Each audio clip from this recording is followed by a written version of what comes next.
with comedian David Boyle, and I'm quitting alcohol. So it's another fucking Monday. I'm so fucking over the days of the week. I've also got a little bit of a blocked nose, but fucking I am over the days of the week. Jesus Christ. That really sounds like I'm trying to fire myself up into something I don't believe in at all. I am over the days of the week. I think like labeling time and giving time some structure, like minutes, hours, days, weeks, months, years, I feel like that makes time go faster. If you just ignored all those things and had no deadlines and just went about your life, I feel like it wouldn't go as quickly. Like, honestly, it feels like it was like a day and a half since it was last Monday. So 7 days was condensed into a day and a half. If we just like did it by the seasons, like farmers before there was technology, you just go season by season. You're not thinking about time all the time. You just look up one day and a star's in a certain position. So you're like, I have to plant the fucking rice. And that's it. You just fucking plant the rice. And then you wait like 7 months. And then you pick the fucking rice. You know what I mean? You're not worried about fucking Monday, every Monday. You're just worried about fucking when that star's in the right position and when the fucking rice is ready. You're only worried about 2 times a year. I mean, you're worried about rain and survival and shit like that as well.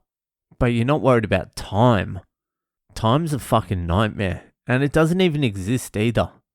Trust me, I've been to the DMT realms. When you're in the fucking DMT realm and your fucking body has been atomized and you can see in 360 degree directions and there's nothing but fucking hypercolor fractals morphing into patterns infinitely, you're not like, oh, fucking, what time is it? I better get back. It's been 15 years already. You're just there. You're just existing. You have no concept of time. You don't know whether you've been there for fucking 30 years or 5 minutes. So there is definitely a way you can exist without the concept of time. It's just when we're in this fucking realm, we like to fucking label everything, don't we? How long were you taking a shit? Who cares? Time doesn't exist. Could have been 45 minutes, could have been 30 years. Who knows? Stop putting labels on time. That's what's fucking us up. And then we do that and we give our time away for fucking nothing. Like, time is the only scarce resource a human has. Truly scarce. Once a fucking minute is gone, you're never getting it back. It's done. And we give that shit away for free. Did I just contradict myself? I basically said time doesn't exist. And then the very next sentence, I said it was the most valuable resource we had. That's what you get on this podcast. A little bit of fucking this, a little bit of that. Some incoherent fucking thoughts. That's what you're getting. That's what you get on a Monday. Fucking label it, cunts. Anyway, it is Monday, and you know what that means. It's Ask Boyle time. So if you have a question you would like answered by one of the greatest minds of the generation, or any generation, comedian, philosopher, crane operator, Le Boyale, then head to my website, boylecomedy.com. There's a section there for Ask Boyle. Put your details in, send in your question, and I'll get to it ASAP. Also, while you're there, join the Patreon. The next Patreon potty will be out tomorrow. Get on it, froth it. It's a pint a month. You're doing fucking God's work when you're buying Boyle a pint. Anyway, let's get to this week's fucking Ask Boyle.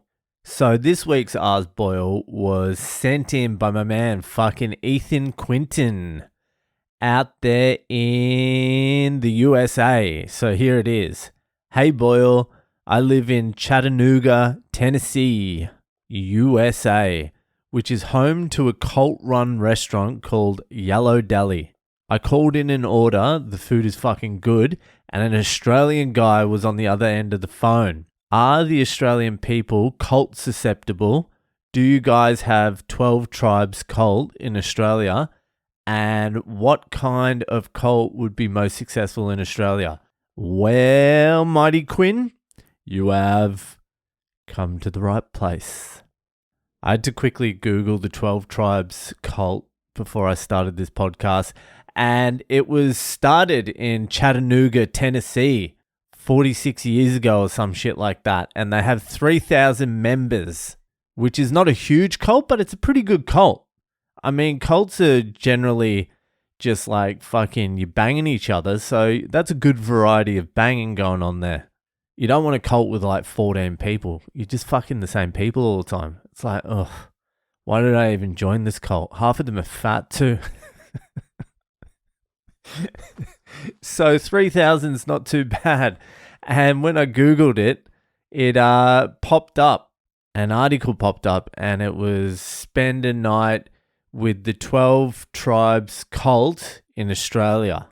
And it just happens to be in Katoomba, which is on the way to Bathurst, where I used to go to university, and I go quite often. So the 12 Tribes cult is in Australia. I didn't read the article. I don't know anything about this 12 Tribes cult.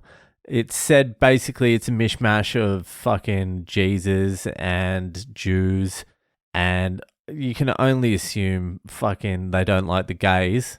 They don't like the gays, except the leader probably gets to fuck everyone, men and women. Leaders of cults get to bend the rules. So we do have it here. It's in Katoomba, in the Blue Mountains. But I don't think there's a big fucking 12 Tribes community. And what was the other question? Are Australians susceptible to cults?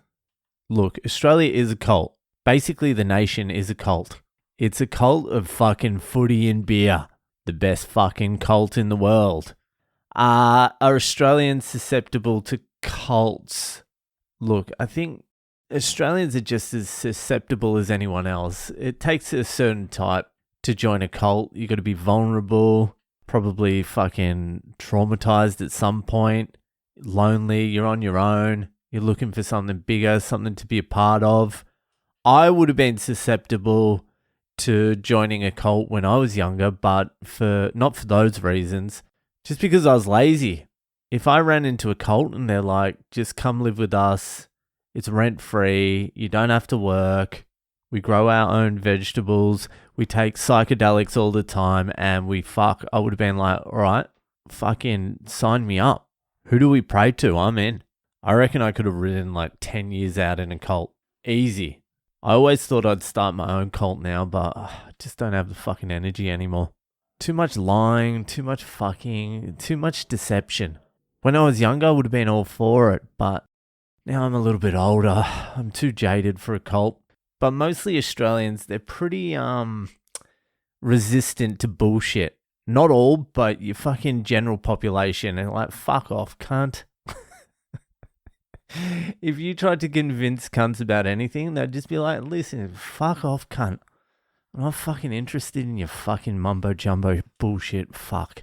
I'm trying to have a fucking beer here and worship the fucking footy.